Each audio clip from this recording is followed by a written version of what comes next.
Bonjour, bonjour les amis, j'espère que vous allez vidéo et j'avais envie de vous partager quelques petits conseils puisque je me suis rendu compte de deux choses. La première, c'est que c'est bientôt la rentrée et la deuxième, c'est que ça va faire presque 5 ans.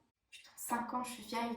5 ans que je vis seule ou en tout cas loin du domicile familial et donc avec le temps, au fil des années, j'ai appris quelques petits tips pour mieux s'organiser, que ce soit pour rechercher un appartement ou pour s'organiser tout simplement dans la vie de tous les jours pour les courses, le ménage, la bouffe, etc. Donc je voulais vous partager tout ça parce que je pense que ce sont des petites choses fondamentales à savoir, que vous vous apprêtiez à avoir un nouvel appartement à la rentrée ou que vous soyez un étudiant déjà installé mais que vous souhaitiez un petit peu mieux vous organiser parce que votre vie actuelle est un mess et que vous voulez prendre un nouveau départ. Donc voilà, je vous en dis pas plus. Si ça vous intéresse, je vous laisse avec la suite de la vidéo et c'est parti.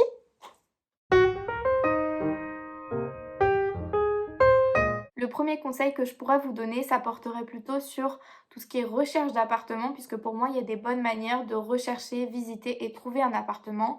Et d'ailleurs, le tout premier conseil, la toute première recommandation que je pourrais vous faire, c'est de multiplier les sites sur lesquels vous cherchez votre appartement.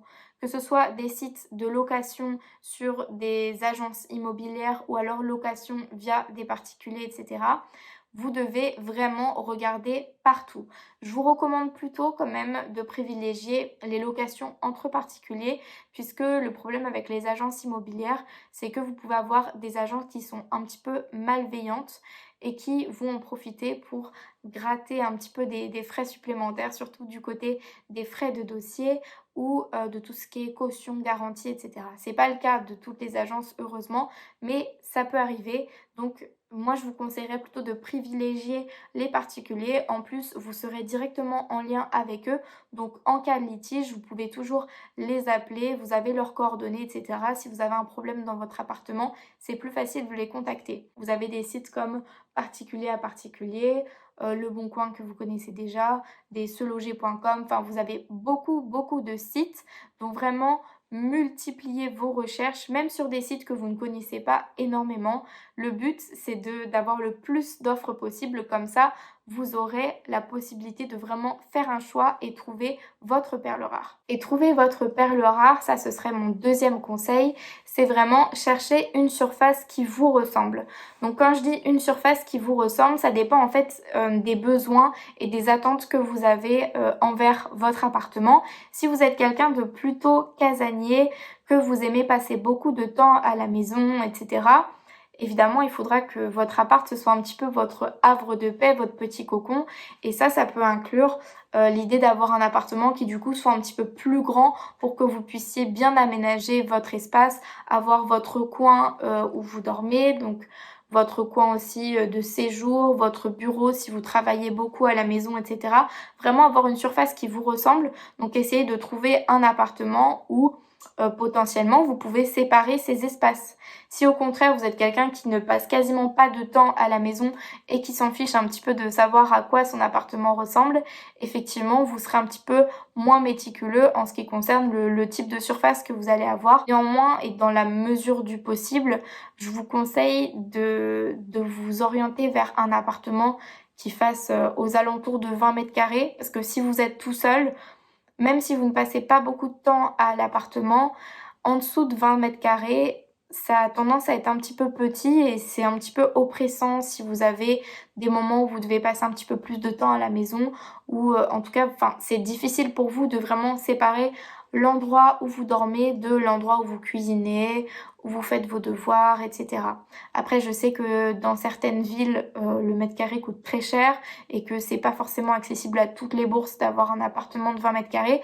Mais dans la mesure du possible, je vous conseille vraiment de tendre vers cet idéal-là. Après, si vous aimez avoir une plus grande surface et que vous avez les moyens, profitez-en, mais pensez aussi que plus de surface, ça veut aussi dire plus de ménage, enfin un ménage sur une plus grande surface. Donc à vous de vous adapter un petit peu à vos besoins et puis adaptez-vous aussi en termes de hauteur parce qu'on n'y pense pas forcément, mais moi par exemple qui suis toute petite, je fais 1m58, c'était impensable pour moi d'avoir, des trucs de rangement, vraiment en hauteur et de devoir, prendre, un escabeau limite à chaque fois que je devais prendre, une assiette pour manger. Donc moi, je suis contente d'avoir des meubles qui soient assez bas et des surfaces de rangement qui soient assez basses avec un plafond qui est genre à 1,85 m, un truc comme ça, pour que dès que je veux nettoyer un petit peu les toiles d'araignée, tout ça, j'ai pas non plus, encore une fois, à prendre une échelle pour passer le Swiffer. Essayez vraiment de trouver une surface qui vous ressemble. Et si vous êtes en coloc, je vous dirais plutôt de compter environ 15-20 mètres carrés par personne, si en tout cas vous êtes dans une coloc d'amis, puisque c'est plus intéressant pour vous d'avoir vraiment votre chambre et vos espaces communs, que vous ne soyez pas tout le temps en train de vous marcher dessus et d'empiéter sur le terrain des uns des autres. En ce qui concerne les visites, je vous conseille, quitte à passer pour le relou de service, de préparer toute une liste de questions sur par exemple l'électricité, sur les charges, le nettoyage des locaux, sur l'isolation, sur les frais pour l'eau, etc. Puisque, petite anecdote, quand j'ai loué mon appartement, ça faisait pourtant 2 mois et demi, 3 mois que j'étais installée dedans, j'ai découvert un beau matin en ouvrant le robinet et en m'apercevant que l'eau ne coulait pas, que c'était parce que les frais, enfin en tout cas les charges d'eau n'étaient pas comprises dans les charges qu'on me retirait chaque mois et que donc il fallait que je souscrive moi-même de mon côté un abonnement à l'eau auprès de la métropole alors que je pensais que c'était déjà mis dans mon abonnement, dans mes charges de mon appartement. Donc ça c'est une petite anecdote toute bête mais qui vous rappelle qu'il faut vraiment bien vous questionner sur le type de charge de copropriété que vous allez devoir payer et puis, voilà, vous renseigner aussi sur le type de quartier que c'est. Pensez à l'accessibilité. Est-ce qu'il y a des métros aux alentours ou des bus et cetera si, vous n'avez pas votre voiture?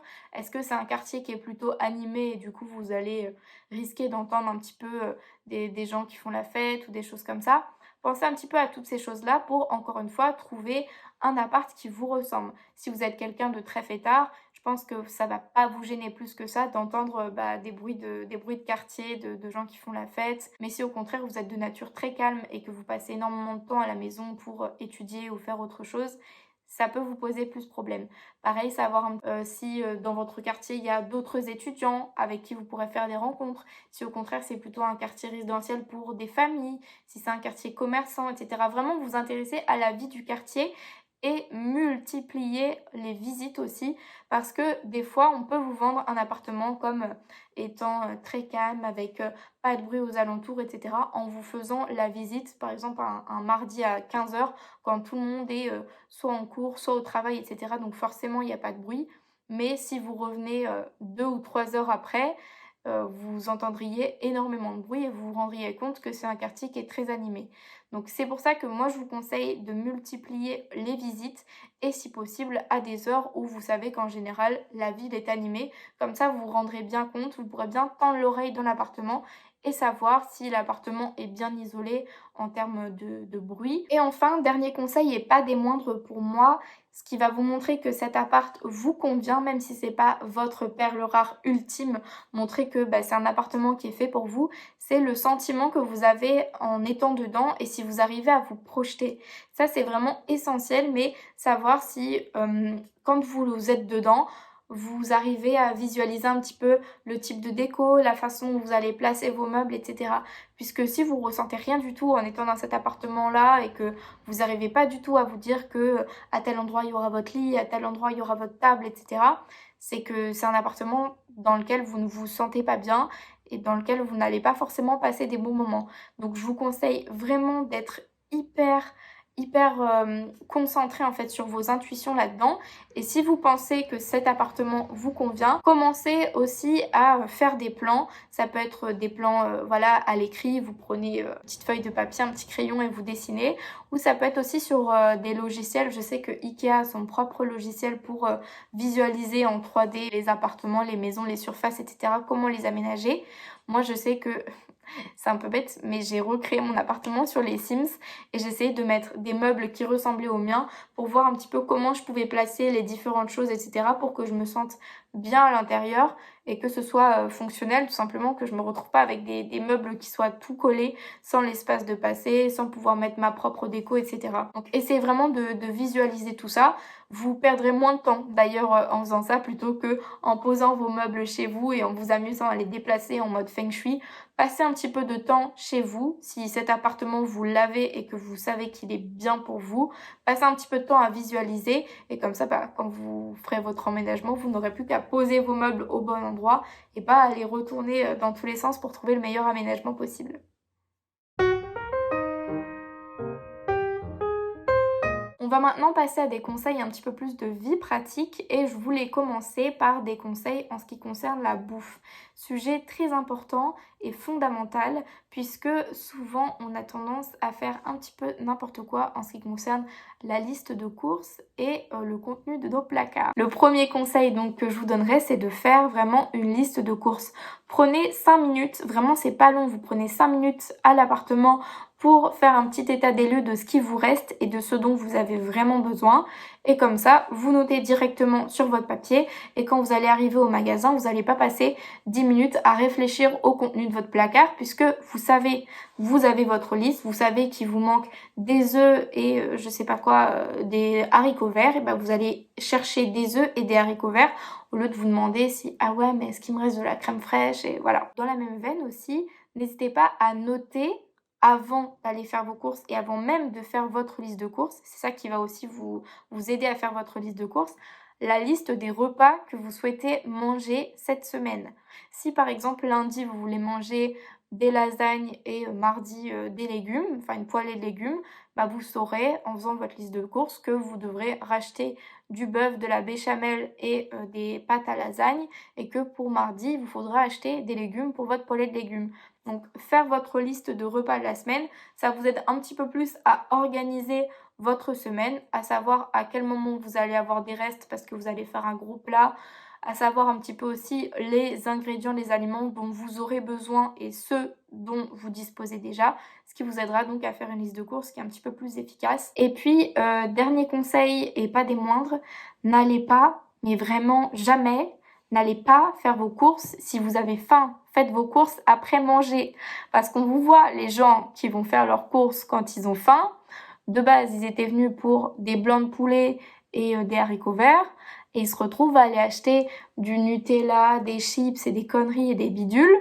Tout ça parce qu'ils avaient faim. Donc ça, c'est la pire idée possible pour aller acheter que des cochonneries. Vraiment, mangez avant d'aller faire vos courses. Vous allez voir, vous allez être écœurés et vous allez vraiment acheter que le strict minimum. N'achetez que ce dont vous avez besoin. Vous allez voir, c'est votre budget et votre balance qui vont me remercier. Donc notez bien ce conseil. Nous allons maintenant parler du sujet qui fâche. J'ai nommé les tâches ménagères. Personne, j'ai bien dit personne, n'aime faire la vaisselle, faire les carreaux, laver par terre. Je pense que ça saoule tout le monde, mais comme son nom l'indique, malheureusement, c'est une tâche, c'est un devoir, et donc il faut bien le faire à un moment donné ou un autre. Mais il y a des moyens de rendre ça un petit peu plus cool, ou en tout cas un petit peu plus organisé. Dans tous les cas, ce que je vous suggère de faire, c'était une petite idée qui m'avait été donnée par mes anciennes voisines, c'est de créer une espèce de tableau. Donc ce tableau, si vous vivez seul, ça va vous permettre de vous aider à visualiser les tâches que vous devez faire et les tâches que vous avez déjà accomplies. Dans ce tableau, en fait, vous allez inscrire le type de tâches que vous deviez faire. Donc par exemple, les carreaux, la vaisselle, passer la toile par terre, l'aspirateur, etc. Et le nombre de fois que vous devez faire ce type de tâche dans la semaine ou dans le mois. Par exemple, voilà, 2 fois l'aspirateur par semaine, la toile 1 fois par semaine, la vaisselle après chaque repas, etc. Et vous, ça vous aidera, si vous vivez tout seul, à savoir voilà les tâches que vous avez déjà faites, celles qui vous restent encore à faire, que ce soit sur la semaine ou sur le mois. Mais si vous vivez à plusieurs, et c'est là que ça devient plus intéressant, ce type de tableau, ça peut vous aider à savoir qui fait quoi.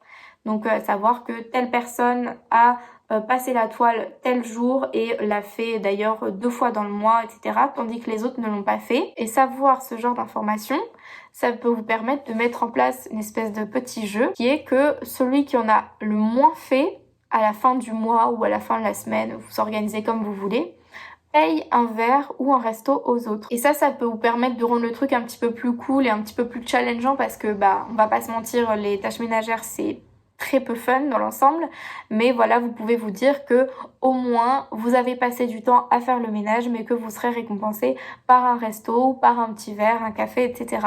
Donc ça peut être cool, ça peut vous permettre de pimenter un petit peu plus le truc et vous donner envie de garder une maison propre. Et je vous conseille très vivement cette histoire de tableau, ça marche trop bien. Et enfin, le dernier sujet que je voulais aborder avec vous, et pas des moindres parce que c'est un sujet qui est hyper important, que vous soyez étudiant depuis un moment ou que vous vous apprêtiez à l'être, vous allez forcément connaître le malheur d'être dans le rouge à la fin du mois. Et pour éviter tout ça, je voulais vous donner quelques petits conseils pour mieux gérer son budget. J'ai tellement de copines qui finissent dans le négatif à la fin du mois. Moi, ça m'arrive pas trop parce que je suis pas hyper dépensière. Mais j'avoue que des fois, j'ai un petit peu quand même envie de mener la vie d'artiste en sortant à droite à gauche, en allant dans des restaurants, dans des musées, des machins, des bidules. Et des fois, on oublie qu'on n'a pas forcément les moyens en tant qu'étudiant. Donc, je voulais vous donner quelques petits conseils pour mieux gérer tout ça, pour mieux savoir comment allouer votre budget à telle ou telle activité. Alors, la première façon de gérer son budget, c'est une façon qui est un petit peu old school, mais ça peut fonctionner si vous êtes relativement assidu. C'est de chaque fois en début de mois, prévoir votre budget sur un tableau et vous allez sur ce tableau écrire quelle somme vous voulez allouer à chaque chose. Donc votre budget loyer, votre budget courses, votre budget dépenses dont vous ne pouvez pas vous passer, genre facture internet, facture téléphone, salle de sport ou des choses comme ça. Et enfin le budget que vous accordez à vos loisirs. Et donc c'est un budget qui n'est pas censé en théorie empiéter sur les autres parce que ce sont pas des choses indispensables. Donc vous pouvez faire ça et puis en fait chaque jour, chaque semaine, etc. vous allez reprendre un petit peu vos tickets de caisse ou en tout cas votre relevé bancaire et inscrire un petit peu dans votre tableau la somme que vous avez dépensée et comme ça vous pouvez un petit peu visualiser où vous en êtes par rapport à votre budget, si vous avez dépassé le budget, les sommes escomptées ou si au contraire vous en êtes bien dans le budget que vous étiez fixé, etc. Ça vous permet un petit peu de garder un œil sur vos dépenses.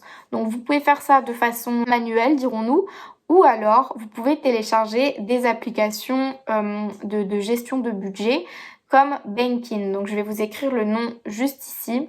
Alors je préfère vous prévenir, je ne suis pas sponsorisée. J'aimerais bien, mais je ne le suis pas.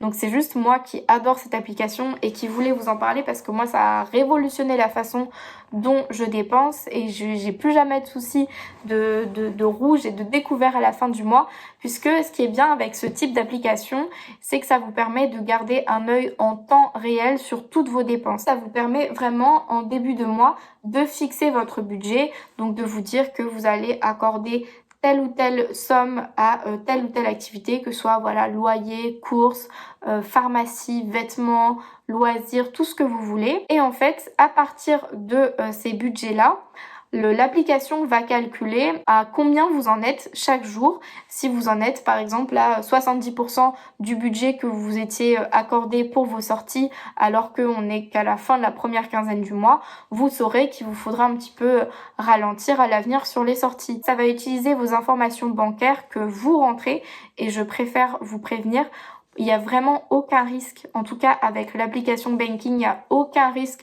que vos informations fuitent ou que vous soyez piraté sur votre compte en banque, etc. C'est une application qui est hyper sécurisée, mais ça vous permet vraiment de garder un œil sur votre compte en banque et sur la façon dont vous dépensez, tout en étant hyper simplifié parce que vous ne faites aucun calcul, c'est l'application qui fait tout. En fait, tout simplement, grâce à votre relevé bancaire, ça va trier vos dépenses et les mettre dans telle ou telle catégorie, que vous puissiez savoir dans quelle activité vous dépensez le plus et si vous devez ralentir ou si vous pouvez encore vous faire plaisir et du coup mieux gérer votre budget à la fin du mois. Voilà donc pour mes petits conseils pour vivre seul dans un appartement, seul ou en coloc. Et j'espère que ça vous servira. C'est vrai que c'est des petites choses que j'aurais aimé savoir auparavant. Ça m'aurait peut-être évité certaines galères de bouffe, de recherche d'appartement, de gestion de budget, etc. Mais ce sont des choses que j'ai apprises sur le tas et je me suis dit que c'était important de vous les partager. N'hésitez surtout pas aussi à partager dans les commentaires des petits conseils que vous avez aussi, que ce soit par votre expérience ou des conseils que vous avez entendus. Ça pourra peut-être m'aider moi ou aider d'autres personnes dans la communauté. Donc j'attends vos commentaires avec impatience, j'attends aussi un petit peu vos retours. Je vous souhaite une très très belle rentrée. J'espère que tout se passera bien pour vous. N'hésitez surtout pas à liker, à vous abonner, à partager si cette vidéo vous a plu. En tout cas, moi je vous fais de très très gros bisous et je vous dis à très vite pour de nouvelles aventures. Bye!